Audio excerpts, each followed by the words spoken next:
Hi, I know this is really weird. I'm sitting in the stairwell right before we get to meet my friend Tonya, who I'm super excited to introduce you to. She has been a friend since high school.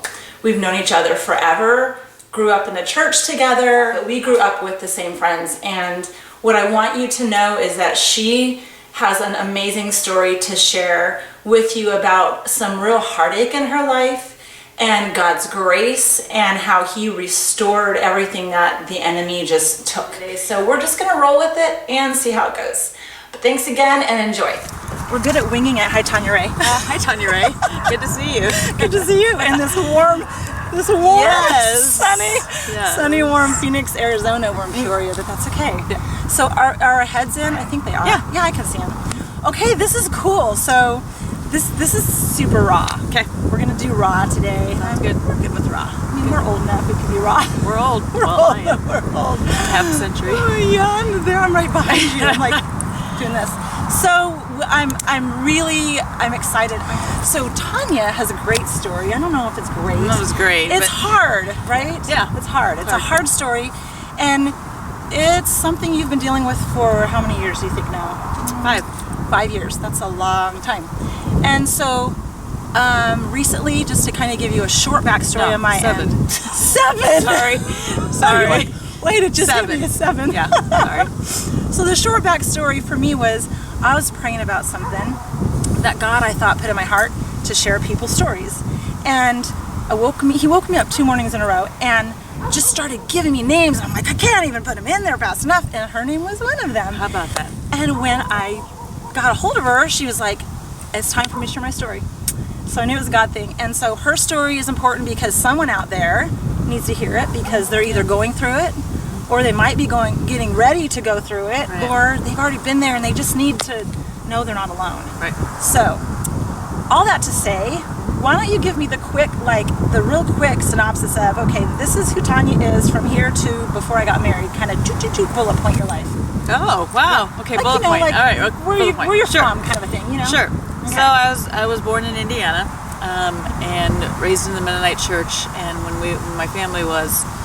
I was 7, my family moved to Oklahoma to work with the Cheyenne and Arapaho Indians on the mission field with Mennonite Voluntary Service. From there, we moved here to Arizona. And so most of my growing up was in Arizona. And then most of my extended family is still in Indiana, but my parents and my brother, my immediate family has always been in Arizona since. And so then in college, when I went to college, I went back to Indiana for college, and I was not planning to stay there, but ended up staying there because I got married. And so you met him in Indiana or Indiana. At college? Not at college, but okay, in Indiana. There you go. Okay. And the plan was actually to come back to Arizona, but when 2 weeks before our first son was born, my ex-husband's only brother, was killed in a car accident, and so we ended up staying because felt like we couldn't leave his parents at that time and come out here. Makes so we ended sense. up staying there, and then that's where I ended up raising my family. Nice. Okay, so that's so your kids, let's see, so 7 years ago is kind of when things started, or did you start seeing things kind of progress and you thought something's up prior to 7 years? Yeah, I kind of looked at my marriage. I was married for 20 years to him, and I kind of look at it as the story of the first 10 years, the second 10 years. Okay. So the first 10 years, I feel like we're pretty consumed with, we didn't have much, and that was fine, and we were raising a couple of children, and, real busy with that kind of a life. Right. And then, and doing well. And involved in your church. Involved right? in church, absolutely. Mm-hmm. And that's a missionary church. And really, there were maybe some warning signs from the beginning that I didn't realize, but I didn't think it wasn't horrible. Like some selfish things about him that I didn't realize. Or that you thought, everyone's got something. Yeah. Right? It's not a big red flag. He wasn't ever thrilled about, even though he knew that I needed to come back here to visit and to, bring the kids back here to grandma and grandpa and stuff. Was never really thrilled about that and never really wanted me to spend a whole lot of time here. Okay. But it wasn't like deal breaker. It was still fine. It was okay. Right. And he never really was super supportive of like what I did. He's kind of cut and dry. Like, you're a teacher, you should go to school and come home. Like, why would you do anything different? Why would you do anything else? So there were just a lot of things like that that were kind of small things that I just dealt with. Going into the second 10 years, started to become more successful at work. So in business, he's in business, and started to become more successful, make more money, and actually was making a lot of money. And but I felt like that's about the time when I feel like he kind of started pulling away, and I just didn't have his attention like I had, and I felt like it was harder to communicate, and just I mean, we were still okay, but it was just not great. Okay. And then 2012,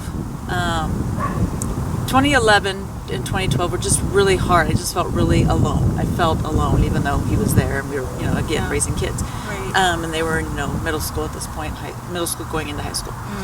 And that's hard on them, because we all think that, kids are resilient, but I don't believe it. I think that they know when things are going on. Yeah. And so, I mean, I probably covered it pretty well, but I was feeling alone. Yeah. And so in 2012, specifically, the summer of 2012, kind of got in his face a little bit, and I was like, what is going on with you? What is wrong? And he was like, I don't know, maybe I'm having a midlife crisis. And I said, well, fine, have a midlife crisis, go get a motorcycle or something, but do something, but I'm here. I'm here and I'm not going anywhere, so you've got to talk to me. You got to, keep me involved, keep me in. And so, he was like, okay, whatever, and it just didn't get any better. And so, Mother's Day of 2013, I look back on all this, and it's all been God all along, obviously. Wow, yeah, of course. He's always in it, right? Yeah, so Mother's Day of 2013 was, of course, a Sunday, and the Saturday before, he had told me that he was going to Indianapolis to watch a Pacers game with a friend. And so for some reason, and he did go a lot of places with a lot of people because he was just kind of a homebody, but recently he had been going different places that were kind of strange, but whatever.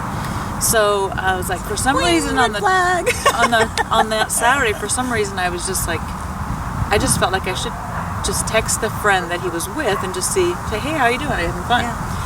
I think I found I was in the closet, and I'd seen a piece of paper that was like the receipt from the hotel. And it was a receipt, for some reason it was just sitting there. I don't know. And I don't know why I looked at it, except that it was for a hotel room, one hotel room with one bed. And I thought, okay, women do that. Men don't do that. Men don't go and stay in one bed together. They don't do that. So I was like, So it just started, really kind of gnawing at me. And so I finally texted his friend, and I was like, hey, Tony, how's it going? Are you having a good time? And he didn't text back. And so I texted again, Tony, are you having a good time? Still didn't text back. So finally I just said, Tony, just tell me you're with him. Just tell me you're with him. And he wrote back and he said, we should probably talk. So Tony has known. Yeah, so I called him. I ended up talking to him that day on Saturday, and he told me that... To Tony? To Tony, okay. yeah. And he told me that my ex-husband was in Indianapolis with this woman. I'm just going to stay away from names for those two. That's good, yeah. And so that he was with her, and that's, who he's been with. And I was like, okay.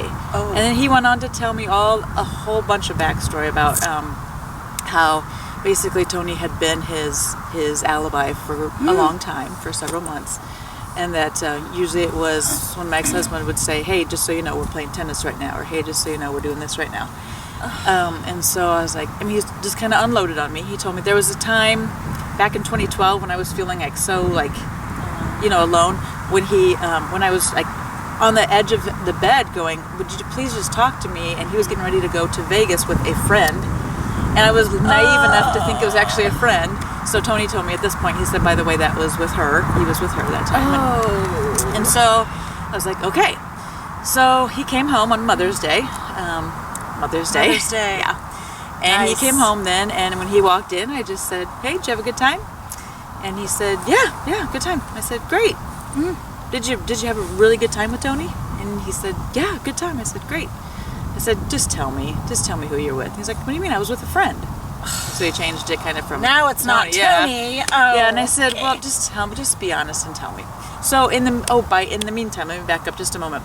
In the meantime, once I found that out on Saturday, I called my pastor, one of my pastors. Right. And I said, this is what I just found out, and I don't know what to do. And he said, okay, when he gets home, ask him if he will come with you to see me at the church. So this would be on Sunday afternoon. And I said, okay. So once he told me that that's where he was, I said, okay, are you willing to stop? And he said, yeah. I mean, just matter of factly, yeah. And I said, okay, would you go right now with me to the church and meet with the pastor? And he said, yeah. So we went to the church.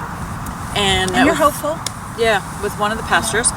And we talked for a while, and he was never very open. He was pretty cold. Yeah.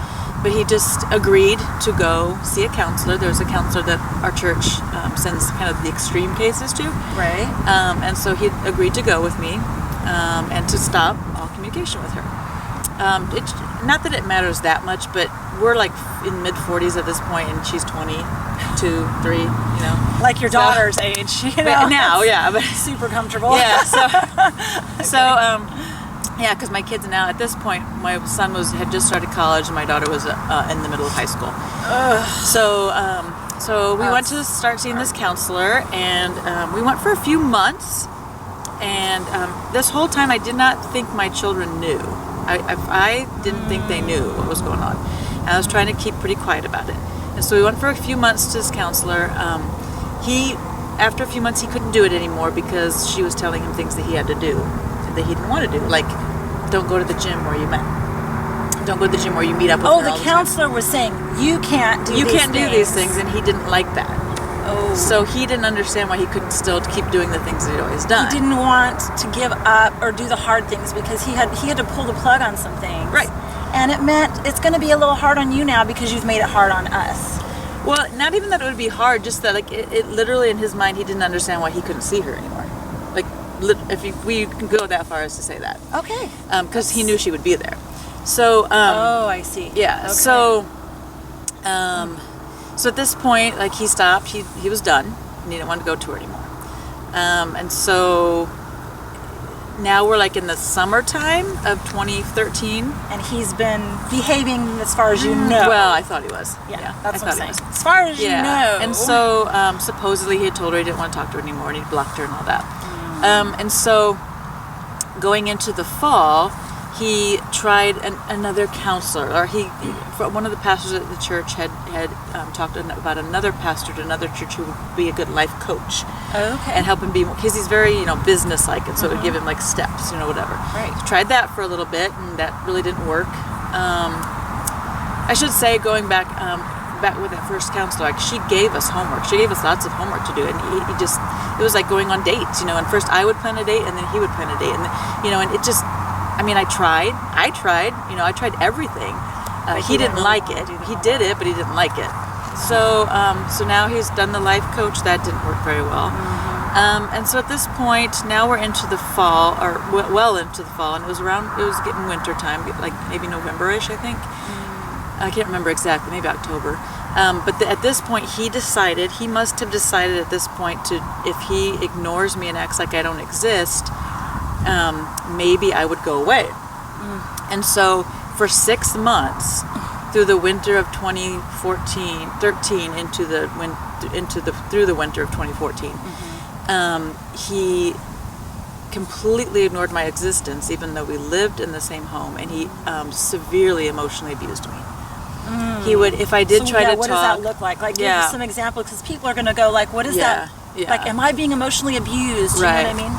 So I would come home from school, and he would come home and whatever, and he just would not look at me at all and pretend like I wasn't there. He would make his own food. Again, our daughter was home, our son was in college. Our daughter had a serious boyfriend at the time and really just went there a lot, which I wanted her to. Right. She could see what was going on, but I didn't want her to. She wanted to stay for me, but she didn't want to be there. Yeah, and I didn't want her to be there. Yeah, so I would just kind of like, go ahead and go, just go. And so I would make my own food, and then he would not talk to me. A couple of times when we actually were, we sat down at one point, I think it was early on in this, before he actually started to completely ignore me, early on in this. Yeah, it was, because it was still in the summer. He said to me, we had gone out for my birthday, and because he felt like he should, I guess. And when we got back, we were sitting there in the living room talking, and he said, and he just was so cold. He was very cold. And I said, you know, there are people out there who love me. And he looked at me and said, who could love you? And that's about the time where he started to, like, you don't exist anymore. So now he's not just ignoring you or making you feel like something's up. Now he's actually said words that have been very hurtful. Yeah. And so we're going through the winter, and he's completely ignoring me. It comes to about Christmas time, and so during this time as well, this is an interesting part of the story, is he actually learned this from his father. So his parents, after his brother was killed in that car accident, his parents never really mended. You know, that often does that to a couple. They never really got through that very well, and they ended up divorcing when our kids were young, and had been apart already this whole time. But he had an affair with a much younger woman, and then just left his mother and left her like with almost nothing. And so he kind of modeled this, but at the time my ex-husband found it very disgusting. Like, he hated the fact that he was with this younger woman, and it was, you know, all that he had done and stuff. So now when this happened to me, I went to his mother, and she was like devastated, of course, that first her husband did it, and now her son, her only son, you know, did and it. She feels your pain because she knows exactly what I've been through. Like, we're the only two people that understand exactly where I'm at. And so she became kind of what I call mine at that point. Like, she was just always, she was my biggest, you know, supporter and prayer warrior. And she tried to reach out to him. And, you know, a mother she's angry at him. Yeah. So angry, you know, she said some things probably that weren't very kind, but she also told him that, you know, I love you, I will always love you, you're my son. But this is wrong, this is what you're doing is wrong. And he didn't like that. And so he kind of just cut off all ties. And they stopped speaking. They just totally, and she didn't, I mean, neither one of them spoke to the other one at that point. Right. And that's hard for a mom because, you know, you're torn between, you're an adult, but I still am a daughter to God, and I want to share the truth with you because I'm called to do that. Right. Even as brothers and sisters in Christ. So good for her. So yeah. So it came to Christmas time there, 2014, and you know, it was he was ignoring me completely, and the kids were both, you know, at home and around and stuff, and I was like, can we just go shopping? You know, can we go Christmas shopping? Because we'd always done that. He didn't want to go. He's like, just go. And I said, can you just go with us? You don't even have to walk next to me. You don't have to talk to me. Just go with us. And so he did. He went with us. He actually, at Christmas that year, I have pretty strong memories of that Christmas there at home because he didn't speak to me, you know, as we were opening gifts and stuff. I got him gifts, something I tried to be thoughtful about what kind of things I would get him. And so the two gifts that he had got me were little boxes, and there was a gift card for a store in each one. And it just made me cry because I thought he didn't even, you know, the kids had told him where to get a gift card from, you know, and so. So just a question, because I'm sure people are wondering this at this point. At this point, he's not even trying to save your marriage. No. So are you still at this point? Yeah. Okay. So at this point, I am. So at this point, I had gone back. It's December now, and it was, like I said, Christmas time. Right before Christmas, I pulled into the garage twice and shut the garage door before I turned the car off. And never had I thought, you know, I wasn't thinking like, I'm going to do this, whatever. But I just dreaded so much going in the house. So the second time I did it, I left it on just a tad bit longer. It never would have been dangerous, but just a tad bit longer, and I turned it off, and I knew that I was in trouble. So I called the counselor that we'd originally gone to, and I said, I need you, you know. And so I got back in with her, and I met with her a few times, and she got me back on track, like back to the Word and back to. I mean, I was always in the Word and stuff, but like the right thoughts, and so then we went to at Christmas. We went to Arizona because we'd already planned for it. So we came to Arizona, and he ignored me the whole time, of course. And we were at my parents' house, and at my parents' house, he continued to talk to her like he would. Your poor parents. He would text her and stuff, and my kids caught. Oh, the girlfriend. Yeah. Oh. So so he never stopped seeing her. And in the summer of that year, I guess, I kind of forgot that too, but in the summer of that year, like, I confronted him on that because I found out that he was back with her, and he never really stopped seeing her. And so he's talking to her on the phone at my parents' house, and my kids caught it because kids catch everything. And Yeah, they do. They're smart. on the phones and stuff. So when we got home, so this would be January 2015. When we got home, they said, "Mom, you have to kick him out." He was talking to her the whole time. I said, "Okay." So I kicked him out. I told him he had to leave. I said, "You have to leave now." And when I wasn't even in this whole time, the word divorce never came to my mind. Right. Never, because I'm a Christian, and you don't do that, and you do everything you And could you're possibly hopeful, do, and right? you're hopeful. And this whole time, that I'm doing this, all I could see was that I could see us on the other side of it, and how helpful this would be to other couples, and how we could help people get through this. And so I kicked him out, and he went back. There was a third opportunity for him to try to get some help. So he went. There was another pastor at church who he actually respected, and tried to talk with him a few times. And we went on a couple dates, as he's not living with me, but we went on a couple dates. And then we actually, it was my daughter's senior year, and so she wanted to go on a spring break trip, and she and I were going to go with her boyfriend and his family. We were going to go to the condo that his grandparents have in Florida together. We were just going to, that's what we were going to do. Okay. And then since it was her senior year, I just felt really bad. I was like, "Do you want your dad to go?" And she's like, "Well, no," she hadn't, but then she decided, well, maybe. So she said, because we were all going to stay in the same condo. I said, "Well, if we do, the three of us will get a different condo, and you and I will sleep together, and he'll be somewhere else." And so we ended up doing that. And I said, "I want to ride down with him, and you ride with your boyfriend and his family." And I said, I just want to talk with him. And so as we're riding down, because now he had decided, I keep forgetting.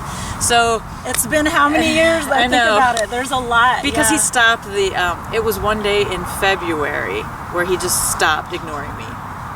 We just completely stopped ignoring. I strongly believe that Satan was very much involved because 100%. because I was just upstairs, I was ironing his clothes, some clothes for him, and he came upstairs and he's like, "You're ironing my clothes?" I said, "Yeah." He's like, "Wow." And then he hugged me. I was like, "You're talking to me." And he didn't, when I I went down a little bit later that day, I prayed about it, and I went down to talk to him, and I said, "Do you understand that why were you ignoring me for 6 months?" And it's like he had no idea that he had done it. He acted like he had no idea that he'd even done that. It's how the enemy operates, though. He gets a hold of us, and we don't even realize we're doing it when we're so deep. Yeah. And you've seen people in that place who have been there, and you're like, do you not even recognize? Yeah. You've been believing the lie for so Right, long exactly. that now it's just the truth. That's why I knew that Satan was in that, because he had never even, and he's to this day has never acknowledged that he did that.